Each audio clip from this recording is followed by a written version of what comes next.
It is very important to do a thorough research about the varieties of tomatoes that you want to grow. So I have this variety known as mortgage lifter growing in this small pot, and you can see that there are a few small fruits and there are quite a few flowers, and I want to provide a review of the variety so that I can share what I have learned about it so far. So this is the first time I'm growing this here in Southeast Australia, and I'm looking for a variety that can perform well in not so ideal weather conditions here.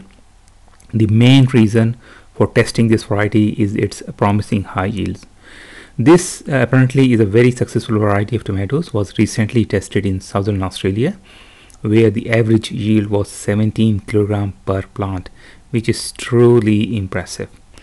Unfortunately, the source of this information does not tell whether the plants were grown in hydroponic environments or in soil in which the production is heavily affected by weather conditions. In hydroponic environments, many varieties can perform really well, and it is not unusual for a plant to produce 17 to 20 kilograms.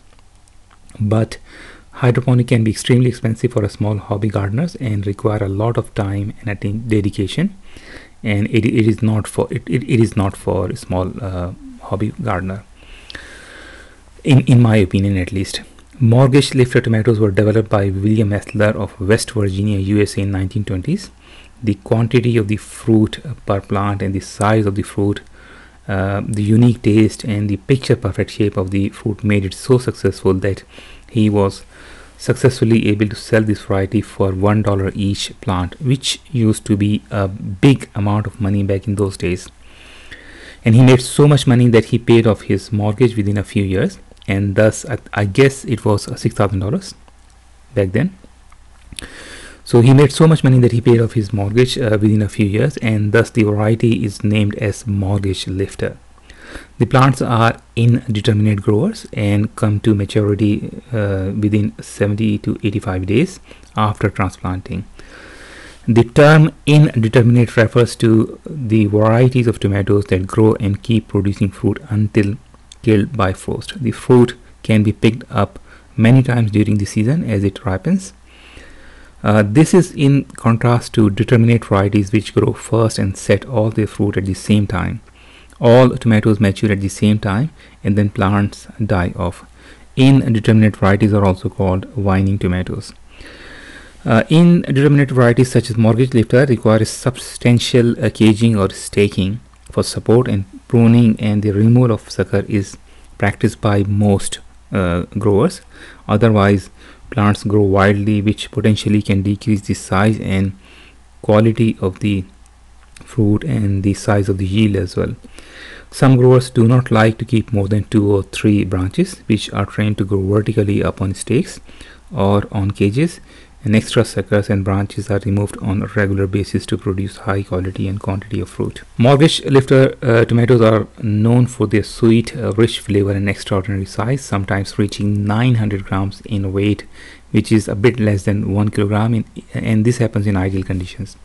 However, the average weight is no more than 450 grams. This is an open pollinated variety that grows up to 3 meters and sets huge trusses of pale pink fruit in mid-season. The average diameter is 12 to 15 centimeter of the fruit, and it has a mild flavor. The term open pollination refers to when pollination occurs by wind, insects, bird, or other natural methods. The plants are resistant to a number of diseases, and although it is a bit late to start new plant here in Southeast Australia where I live, but I'm going to try it anyway and will keep you posted. And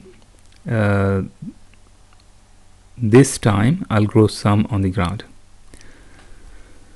This tomato plant was bought from a local nursery store on a heavily discounted price and was almost dead at the time. The plant survived with little care.